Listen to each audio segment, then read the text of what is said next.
All right. So yeah, so today we're going to be looking at APIs. So API, this is a very general term that you'll see pretty frequently.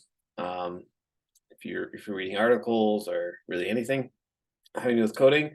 API, it means application programming interface. And in general, what that means is just the way you use something. So when you write a function that takes in two parameters, that's basically that's an API, right? So there's a way that you can use that. If you drive a car, the API for a car is put the key in the ignition, press the gas pedal, and turn the wheel. So that's the API. You don't have to understand the internal details of how an engine works or how your transmission works or anything else. There's just a way to interact with this whole system. And someone could come along and redo your entire engine. Instead of a internal combustion engine, you have some kind of electric engine, and you could not change the API. And from the perspective of you as a driver, it wouldn't even really make a difference.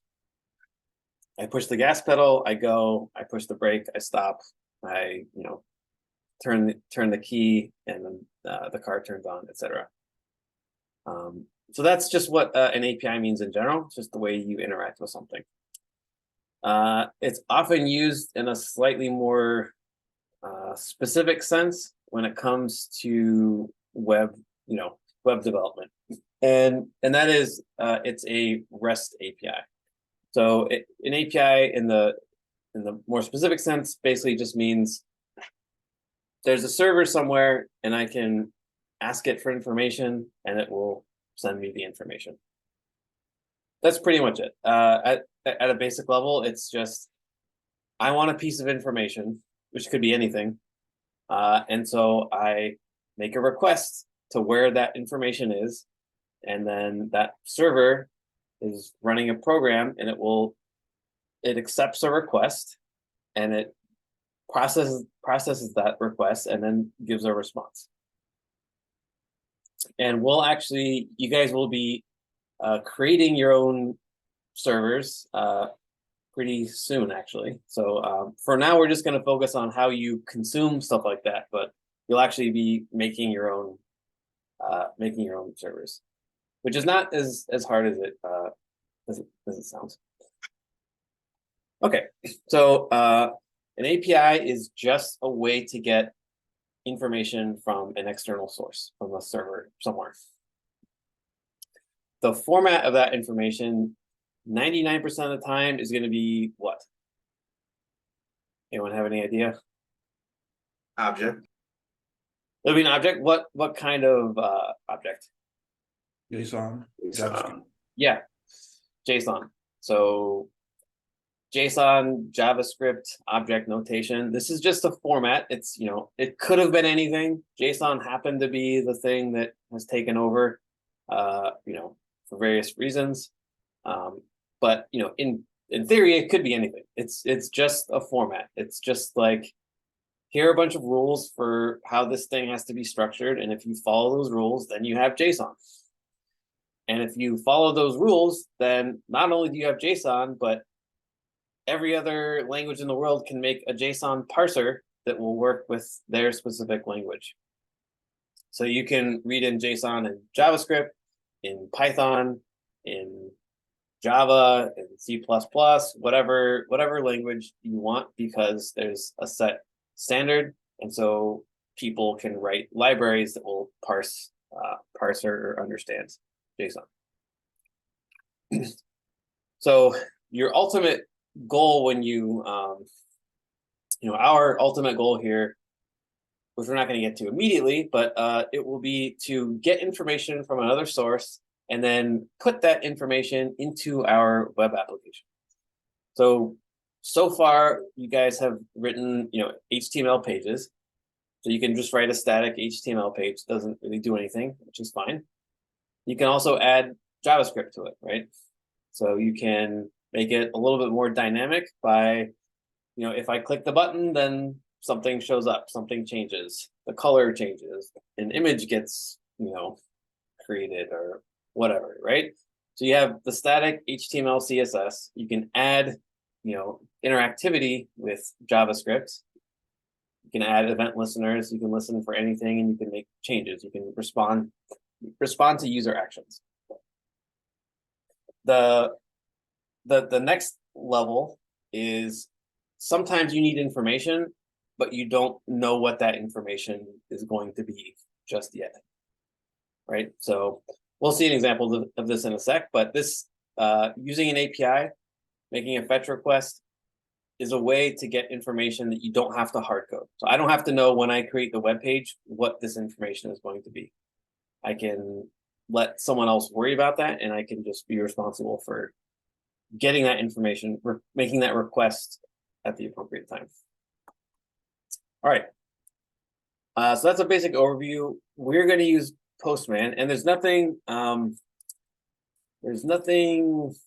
special or magical about Postman. It's a convenient tool. It's a nice, I think, it's a nice, well-built tool, and it's got all kinds of advanced functionality, which we are not going to need to worry about at all. We're just going to use it as a way to make requests to a server, just like you would on your web browser, and then we can see the response that we get back. So we can do the same thing. There's a million tools to do that. There's, first off, I'm going to go to this link right here. So when you're trying to learn about this stuff, this is a great place to go because it gives you like pretty simple dummy data. So you can make a request, and for example, there are a few resources here. So a resource is going to be like an endpoint. So if I go to /posts, I get some dummy data, some dummy posts. If I go to /comments, I get comments, etc., etc. So I'll just go to, let's go to to-dos. So if I go here, notice that what I get back is not an HTML page, right? It's, what is this? It's JSON. Yeah, it's JSON. So here we have an array. So if I scroll all the way to the bottom, so this is an array, and it's an array of objects. And each object has a user ID, title, and completed.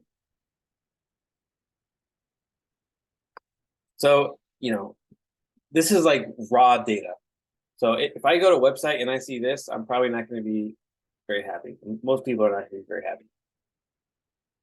So you are not going to like directly display JSON to anyone. What you'll do eventually is I'll make this request, I'll get this JSON data, and then I'll turn this into HTML that can then be displayed on a web page. So we're not going to directly display JSON, we're just going to use it to get information, and then we're going to take that information, transform it into HTML, and then display it for the user. So as you can see, I went and got JSON just in my browser, which works, and that's fine. But it's a lot easier, or it's somewhat easier to do that here. So I can paste in this endpoint here. And then I click send, and now I get, it's the same process, right? I make a request to the server and I get back a response. But this is just a little easier to see. It's also easier to control the information that you send. So when I make a request in the browser, I'm actually going to open up the DevTools. So you can right click, you can do like inspect or open up DevTools. I'm going to do Option Command I, that's the shortcut on the Mac. And you can see here that, have you guys gone over using DevTools?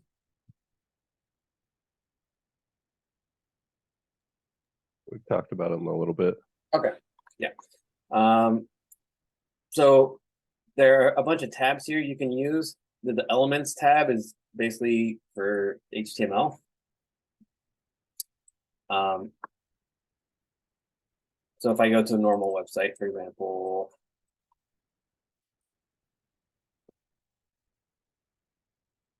I'm going to open up the DevTools here, and you can see that the HTML structure here. So we have the HTML tag. This is the, again, if we think about HTML as a tree structure, this is the root node, the HTML tag, and then there are two children, the head and the body. I can look in the head and I see there's a title, and then there's some other stuff. There's this importing the style sheet right here, etc. And then the body, I have an outer div, I have an H1, some P tags, right? And then this anchor tag with the link. So you can, use the DevTools to investigate the actual structure of the web page that you're looking at, and that can be useful. You can also okay, what exactly is this? You can go to inspect, and it will kind of automatically jump to write exactly what you clicked on. There's also the console, so you can execute JavaScript here. I can do documents dot get. What do we got? Let me look here. So let me use query selector dot query selector, and then I'll just grab the first H1 tag that there is. And I can see that right there. I can also change this. So document dot, let's do H1 equal this. So H1 dot inner HTML, whoops, inner HTML equals, and this change right here. So you can, you can use the console to play around with the web page. And then what we'll be primarily concerned about today is this network tab. So if you go to the network tab, you're probably not going to see much going on right now, but if you open the network tab and then do something like refresh the page, you'll see the actual network request here. And for most pages, there's going to be a whole bunch of requests to go out. But you can examine this right here. And if you click on the particular request that you're interested in this case, it's the only one, you can see all these other tabs. So they're headers, preview, response, and so on. So the headers are the metadata. We're going to talk about more of this stuff in detail later, but I'm just kind of giving you a general, a first pass exposure. So don't worry about memorizing this. So under headers, there are response headers and request headers. So what's the difference between a request header and a response header, if you were to guess? We're asking for something on request, and response is what it gives back. Exactly. So the request, it might make more sense if the order of this were different, but it is what it is. So the request is the thing that I made, or my web browser made. So the general term for this is a client. So my web browser is a client, and it's making a request. And it's making a request to, where is the request going?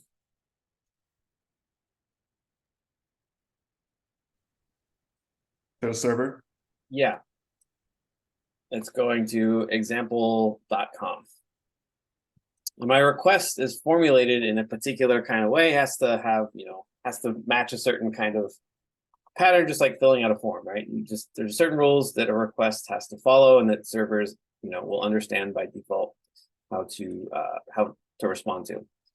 So I make a request from this client, which is my web browser, and you can see it's user agent.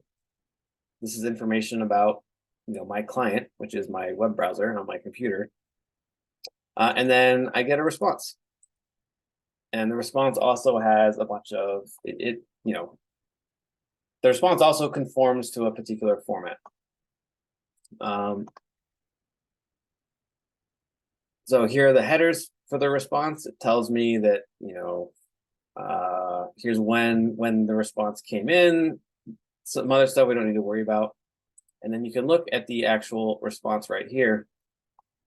In this case, the response is an HTML document. So I went from my browser, I made a request to this endpoint. I actually made a GET request, which we'll see in a sec.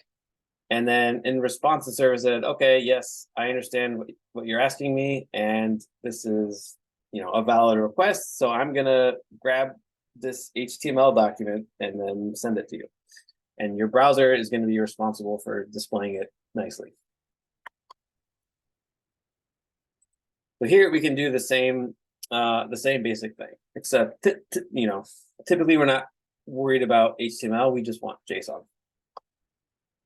So we're going to make the same, it's a GET request. This is the standard request. There's also POST requests and others, which we'll talk about later. But for now, a GET request, that's the typical, I want to go to a web page, I make a GET request. We can similarly look at the headers that we're sending.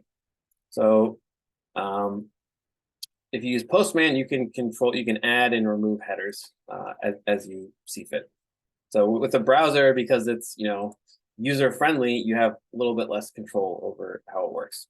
But in Postman, it just gives you finer grained control over what you're doing. So I can go here and I can make a request, and then the response I get also has a bunch of headers. So date, content type, application, JSON, and a whole bunch of other stuff. And the body, like the contents. So the headers are basically metadata, and the body is the actual content. So in this case, it'll send me JSON. If I went to this endpoint, which happens to return not JSON, but HTML, then I will see the HTML here. You didn't like this one.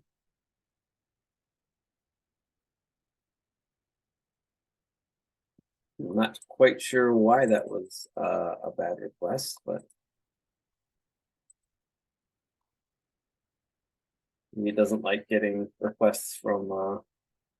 Anyway, so I'm not gonna worry about that, but that's how that works. So even though it didn't like this request, it still sent me back JSON as a response, or sorry, the HTML as a response. All right, so I'm gonna make a request now. So I go here and I get back a bunch of stuff. If I look at the API here, I should also be able to, it says all HTTP methods are supported, blah, blah, blah. So there's some more things here. Can anyone tell me what this is? So /comments, question mark, post ID equals 1. Your query.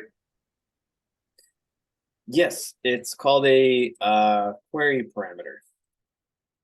So what is a query parameter? You can look here if you want more details, but we'll stick to this. So what is a query parameter? Is it just using like regex as like a look ahead, or like is that post ID in there? Yes, that's a good thought. So there is you can use a question mark as I believe a question mark is a look ahead in regex, but this is not actually regex. Is it similar to like in the DOM structure when we make a query, it pulls that part of the HTML, but on this one it's just like the JSON, so it's just pulling that JSON ID. Okay. Post. So there is a difference between if we go, did I close that? So if I do query selector, so a querying the HTML structure is different than making this like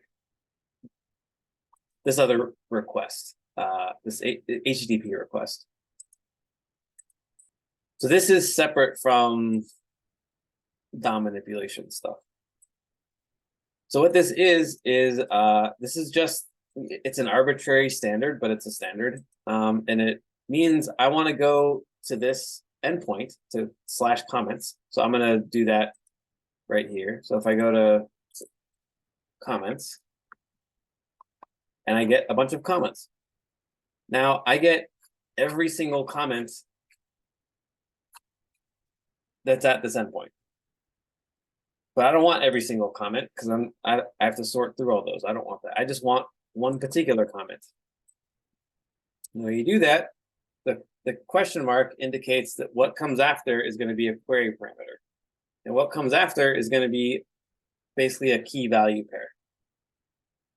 So post ID equals 1. Here's post ID. So comments, question mark, post ID equals 1. Well, that's odd.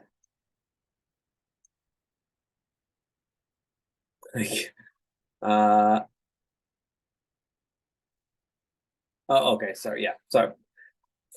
I misunderstood. So there are, looks like several things with a post ID of 1, but that have different different IDs. So this is comments. So comments for a particular post. So there could be multiple comments for a particular post. So what this is it's a way of like restricting the information that you want. And I can do the same thing if I go to Google, whatever, and I search for oranges. Notice up here in the URL, it's google.com and then search /search and then question mark Q equals oranges. There's a bunch of other stuff which we're not going to worry about. But so this is a standard kind of format. And again, this is arbitrary. It could be anything, but this is a standard. And yeah, so you'll see as you later on implement your own server, you'll see how this actually works. But for now, it's good enough to just be aware of this. Okay. Any questions so far about this?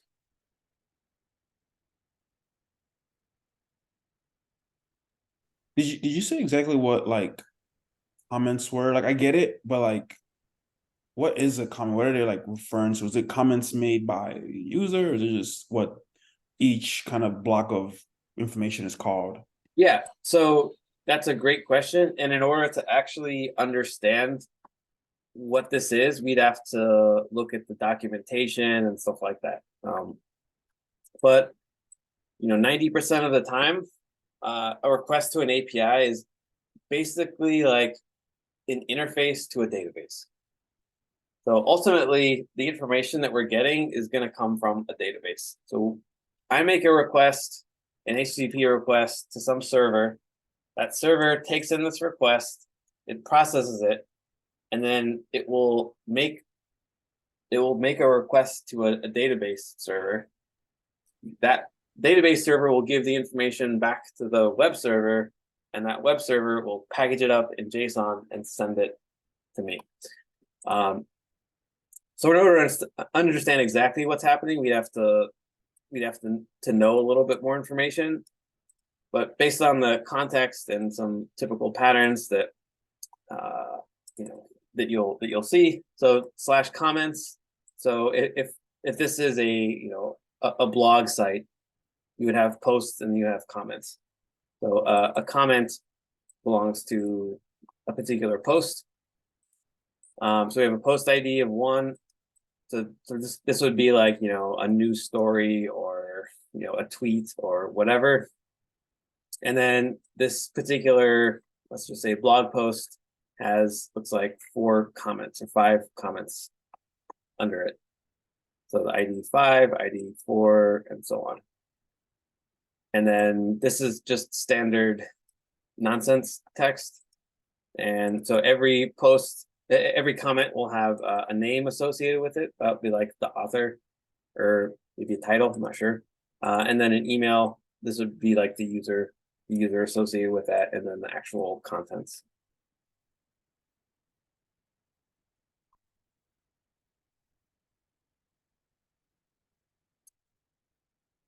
Okay. All right. Yeah. I think the best way to think about it is, and correct me if I'm wrong, Chad, but it would be pathways the backend developer would create, and a question mark, an equal sign, or an and sign would be a standard notation on how to navigate through those paths. That makes sense.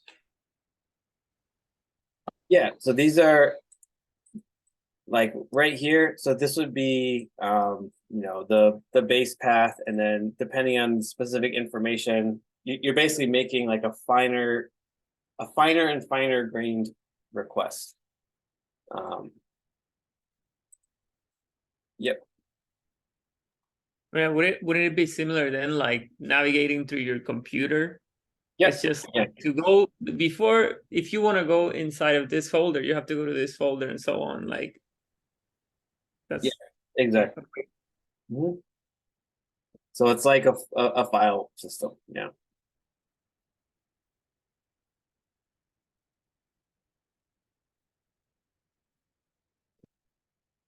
Okay, cool.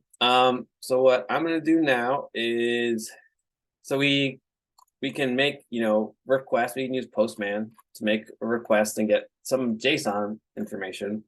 But what we want to do is we want to actually do that in a web page so we can use that information. So I'm gonna create a little project here.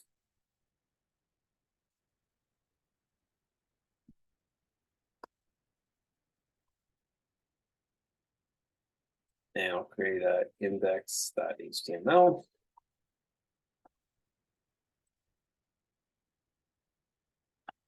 And I'm going to use live server to run this. So I can run this right now. So this is a web page. Obviously it's a very simple example. But let's say this is a web page, and what we want is to display the current temperature in Chicago. So how can we do that? One way we could do that is we could hard code it. So I could go here into the HTML, and I could go temp. Let's see, whatever that is, and look, it's 34 degrees in Chicago right now. The problem is that this HTML lives on a web server somewhere, and people are accessing it from all over the world at any given time. And so if I want to update this, I would have to manually, somehow get the temperature and then manually modify this HTML document and then re-upload it to the server every, minute or whatever, in order to keep that temperature up to date. So obviously that is prohibitive. No one's going to do that. So we want a way to make that information dynamic. Like, I don't know what the temperature is actually going to be when I create this web page. So I want to get that, up to date information on the fly, at that instant, without having to hard code it. So what you do is you would either create yourself or find some API that already exists. I'm going to add this real quick.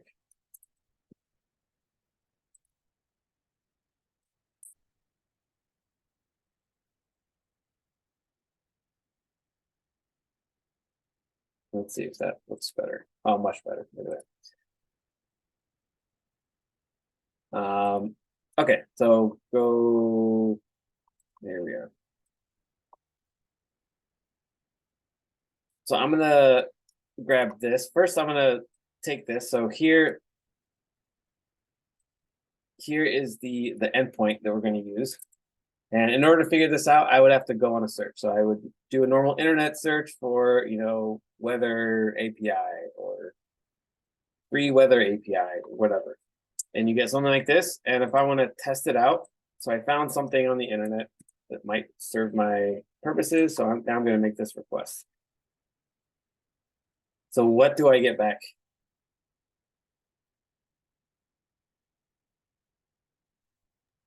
JSON object. Yep, JSON.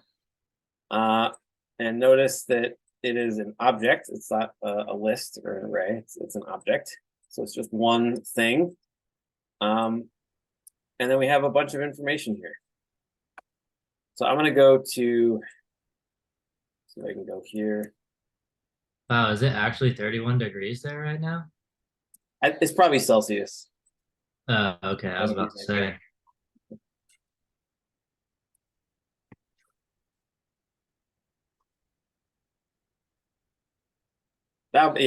That's what I'm assuming, but I could be wrong. Okay. Slash v1 something. I'm just gonna do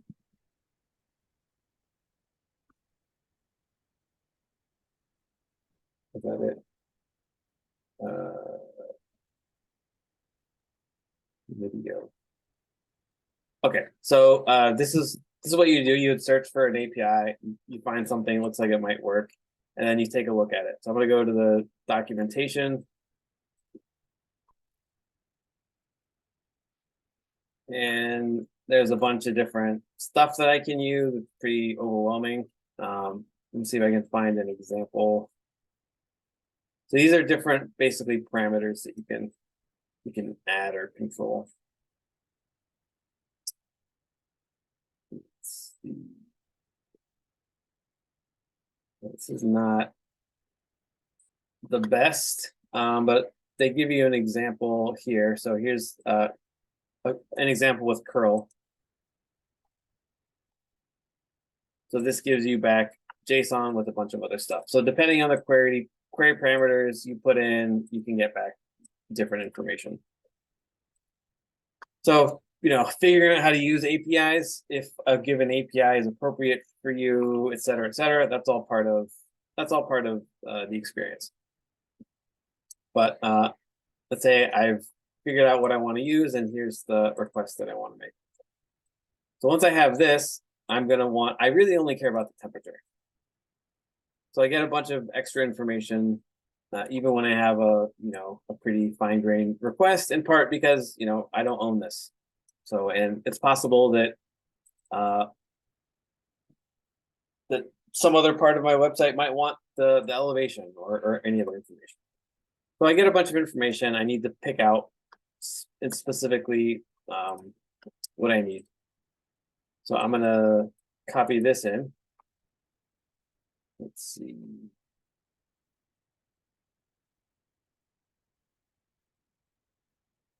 Yeah, I'm gonna copy this real quick. I'm gonna add, what did I call this?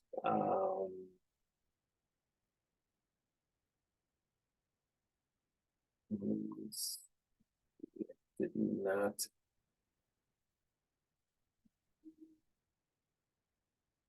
All right, so I'm going to add a script tag here.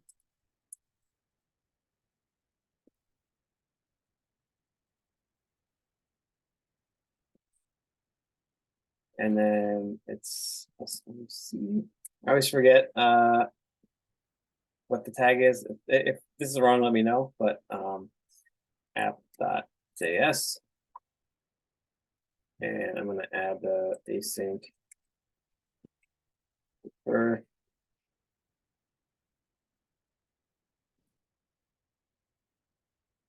So first thing I'm going to do is just to make sure that this works, I'm going to console.log hi.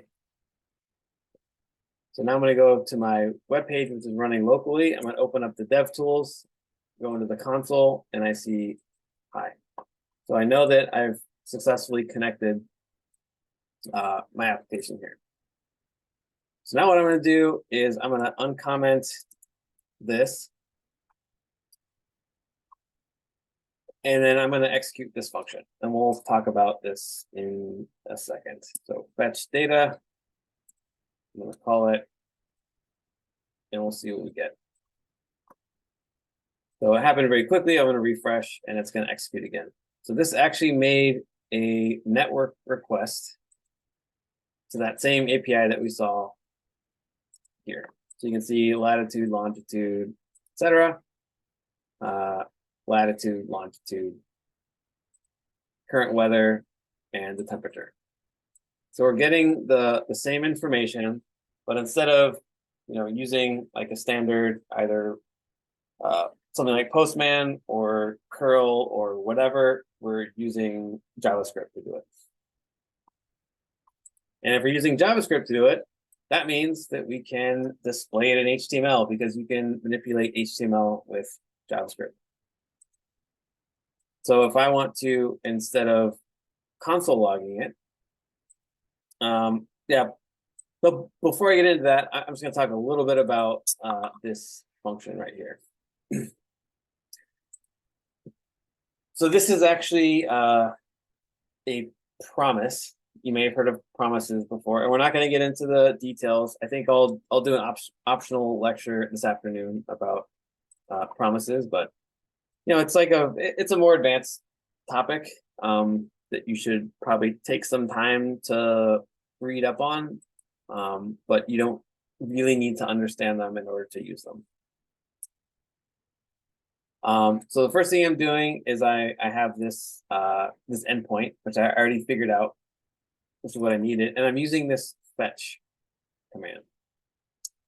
And the fetch API you can use in the browser. You can't use it in Node. So if you're just running this in Node, you won't be able to do this. You'll have to use something else.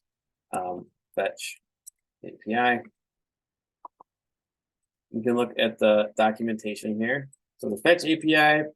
So why is the fetch API called an API? Because an API is just a general term that means how you use something.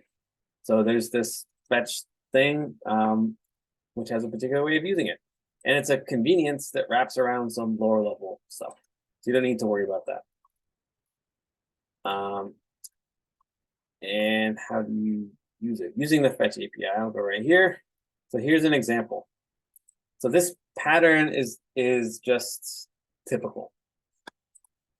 So we will call fetch, and that's going to give us a response back. So we're hitting the server, and then we're going to parse that. We're going to parse the body as JSON.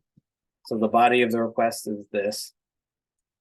We make a request, we get a response, we parse this so that we can do something with it.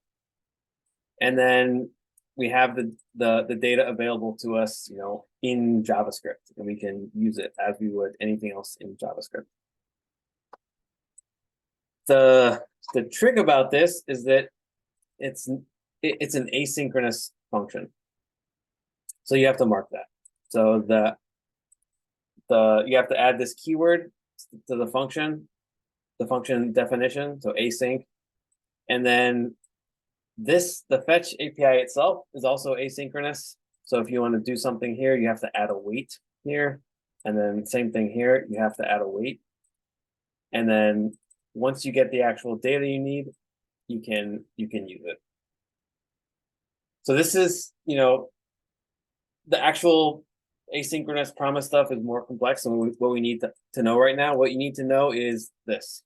You can use this as a basic template and make requests and get data. But just to show you what's happening at a lower level, what I'm going to do is I'm going to show you what this is. So console.log fonts.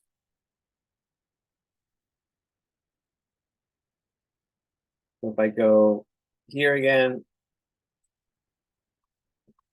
I get this other stuff. So this has the headers in it. It's got status, the URL, blah, blah, blah. So it's got a bunch of information, which is basically the headers. It's got metadata and header information. So before I make this request and I get back something, which is just going to have metadata, and to actually get at the information that I want, we have to call this .json method.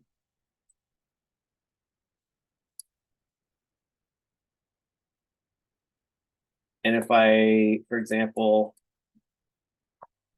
remove this await keyword, and I try console.log response, I have this, which is a promise, because that's what fetch returns, a promise. And I can talk more about what a promise is, but it's basically it's a wrapper around something which might happen in the future. So we don't need to worry about that right now, and I'll talk more in an optional lecture later today. But just so you know that's what's actually happening. So you have to basically process that promise by using the await keyword. And once you do that, you do the same thing here. And once you do that, the data is available for you to use.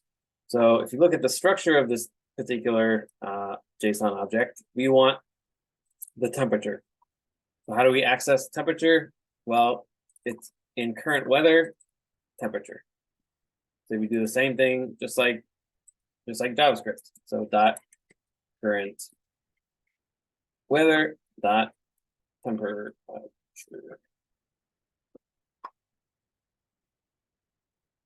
Okay, so I got an error. So this is a common kind of error that you'll see: uncaught in promise type error. Cannot read properties of undefined. Reading temperature. So I'm trying to access a property which doesn't exist. So looks like I have a typo here. So I'm gonna save that and run this again. And we still have an issue, reading temperature. I think you're missing an R. Yeah, thank you. So now we actually get the particular value, so 31. So looking at this other request, 31. So we have our web page, and now we are actually getting the information that we need, right? We're dynamically getting this information, but the final step is to actually, you don't have to use, you don't want to make the user, open up the dev tools and see this number and know that it's supposed to be the current temperature. So you need to take that information and package it up and then display it in HTML. So here's an example of how you might do that. So I'm going to copy this. And I'm going to paste this in. And we'll see if this works. And then I'll talk about it. So now I'm getting this information dynamically. And I can, the temperature is not changing. But, if I waited an hour, presumably the temperature might go up or down. So now when I make this web page, I don't have to care. I don't have to know what the actual temperature is. I just have to know how to get that information. All right, so let's talk about this.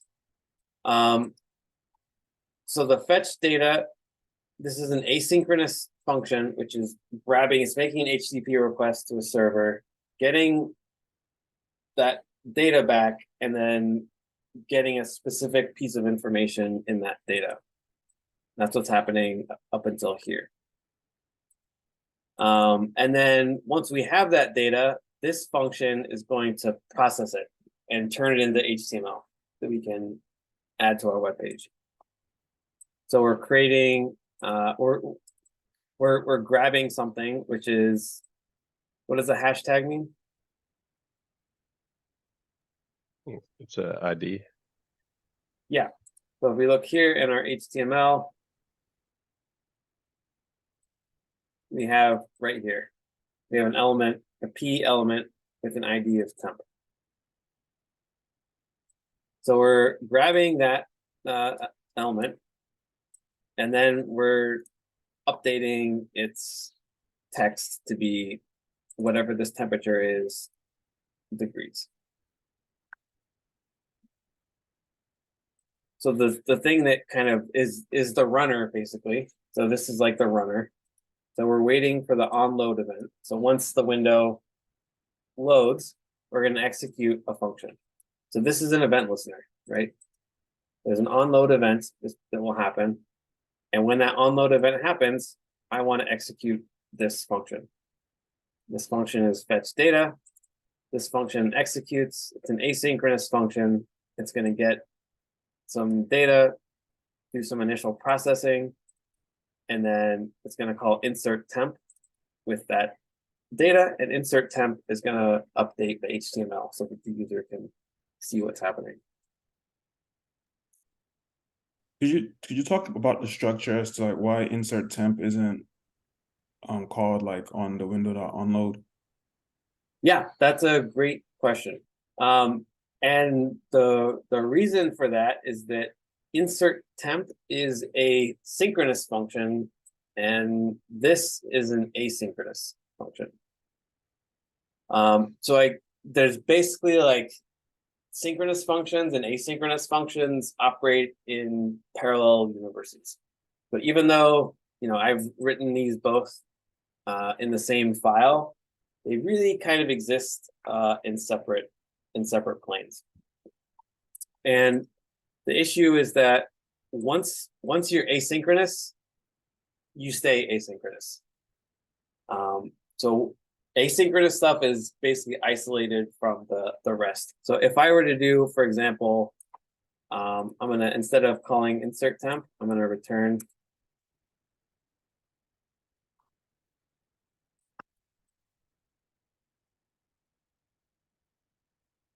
and then I'm gonna do insert temp. So I've just modified this a little bit. Instead of calling it directly here, I'm gonna call this, return this, and then do this. What's gonna happen now? This is not what we would expect, probably. So this is the string representation of a promise. So this is not very pretty. So let me do, yeah.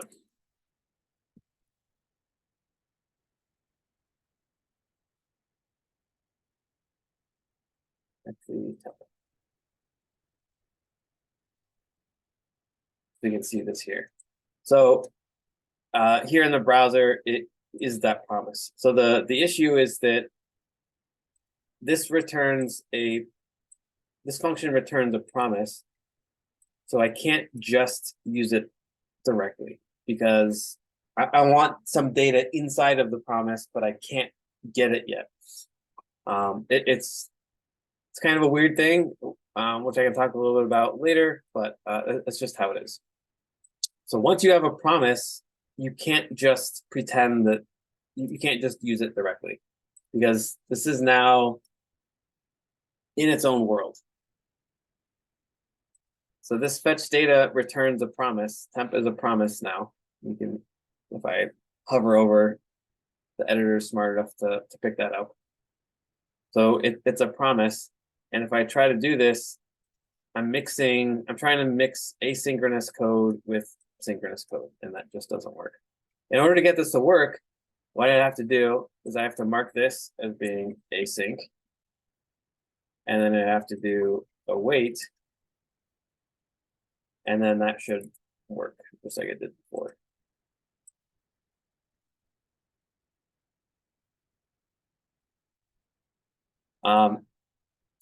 So what I've done here basically is I've I have an asynchronous, I have asynchronous code here, and then I made this asynchronous. So now everything is asynchronous. So now now everything can play nicely because I'm dealing with two asynchronous things.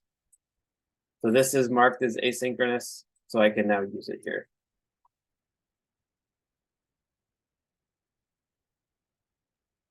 Is there like anything wrong with making your other functions like asynchronous, or like is it just like a bad practice to make the load asynchronous? You could, but there's really no. It's not really asynchronous, so there's no reason to do that. So I guess on the onload, like how you had it before, you're telling it to fetch the data, and then it's fetching the data, and then it's just running insert temp inside of fetch data with that temperature. So you don't need to call on the function a second time because it's already being called in the fetch data originally. Yeah. So this is an asynchronous function. So you can call a synchronous function inside of an asynchronous function. You just can't do the reverse. So this works. So insert temp is a synchronous function, which you can call inside an asynchronous function. But I can't do the reverse. If I try to call, fetch data inside of a synchronous function here, inside of this synchronous function, it won't work because I get a promise. And I don't want the promise, I want what's inside the promise, but you can't access that directly. So would that be like the way to get multiple things out of your asynchronous function? Is like just have other functions retrieve the data that you need, I guess. If you wanted to make multiple API requests, you mean?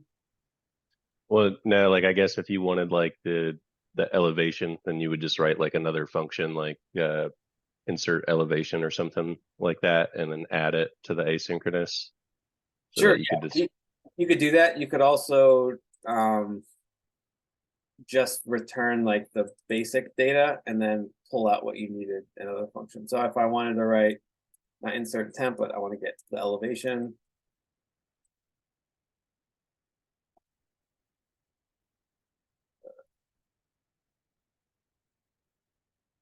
So I think I can do, yeah, I'll just copy over this. That's fine. Actually, I'll create a new one.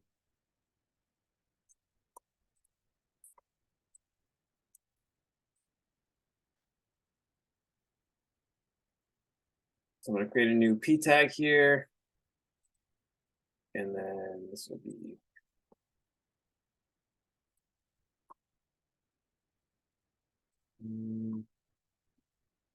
all right. So if I want to get the elevation, I want to look back at the JSON object just to make sure. So it's a top level property elevation.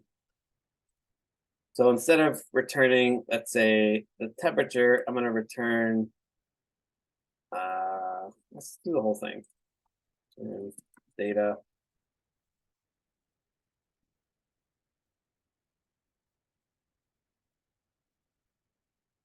And well, there's a couple of different ways you could organize this. One, I could kind of keep it the way it was.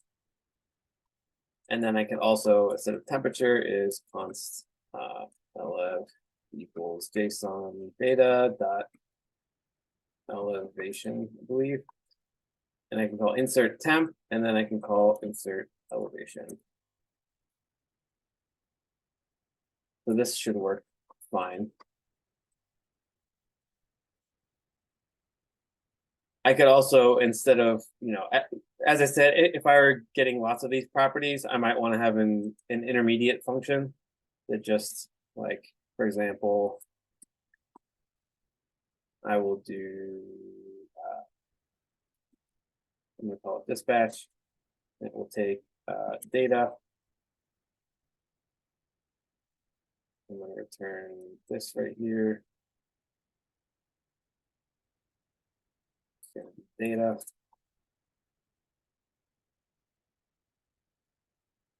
and return data. So I'm returning here, but this is still a promise, so it's still asynchronous. So if I want to use this data, this also has to be asynchronous.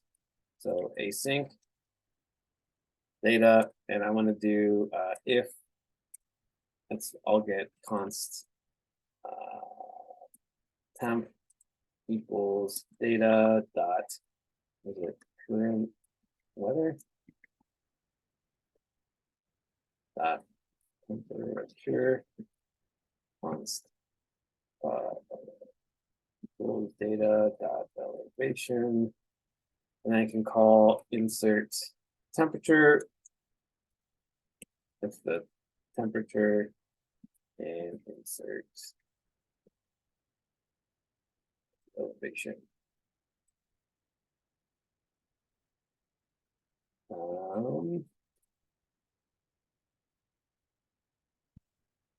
Yeah, we'll see if this works. Yeah, so the problem is that I'm not actually, I need to await this data, so.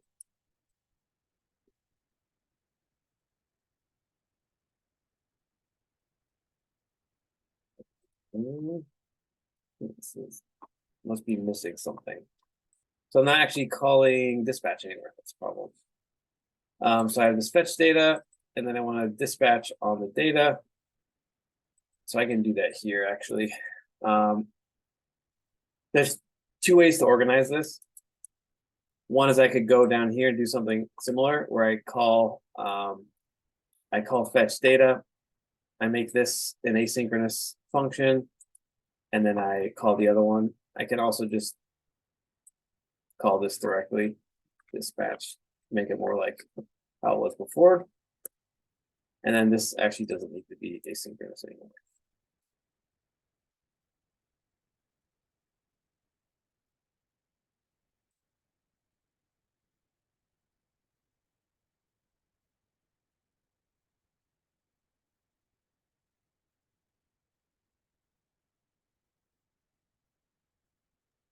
So await is something you only use with async Yes, synchronization. Okay. What Yeah. does it do really?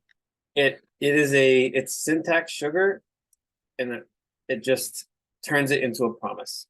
So the real underlying thing, as you can see, if I were to print out this, so I'm going to see, I don't think I can directly fetch this, but from the browser it's going to yell at me, but I'll give it a try.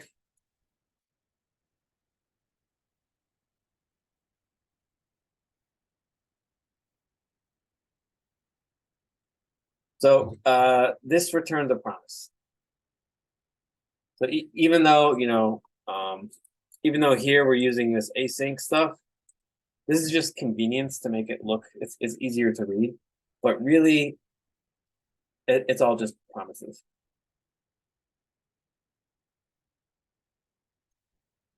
But if you use async, you're basically saying, turn my function into a promise. That's all you're, that's what this async is doing. And this await is for if inside this function, you're using another function that also returns a promise, then you mark that as await. If you don't have any other, if you don't need to do anything with these functions, then you don't have to use await inside of an async function if you just want to return a promise directly. But if you have something else and you want to use it, if you want to process another promise, then use the await keyword. Thank you. So I would focus for today, at least the first part of the challenge, just get it working. If you don't understand promises, that's fine. It's a fairly simple pattern. You mark the function as async, you call await, you call await. So just follow that pattern and get it done. And you can try to understand it, gradually and later, but what we care about now is just getting it to work.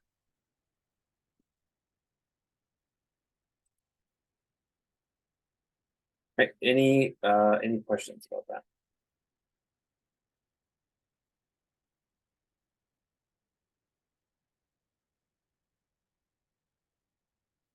Okay, so this is, promises. It's, basically the most advanced JavaScript thing. So give it some time. I'll talk about this again this afternoon, but it's something that will take a while to wrap your head around. The challenges for today. Let's spend like 20 minutes, find an API. It could be, one of the ones I mentioned here. It could be this weather API. It could be this dummy API. I would start with one of those two and just use Postman and play around with it. Try to do different things and see what you get. And then what we'll do is I'll put you guys into teams and we'll do this challenge, which might be a little tough, but we'll see how you handle it. If you have questions, you can always ask. And you're going to use this API.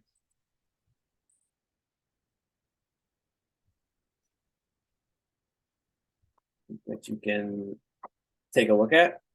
So for example, I'm going to copy this.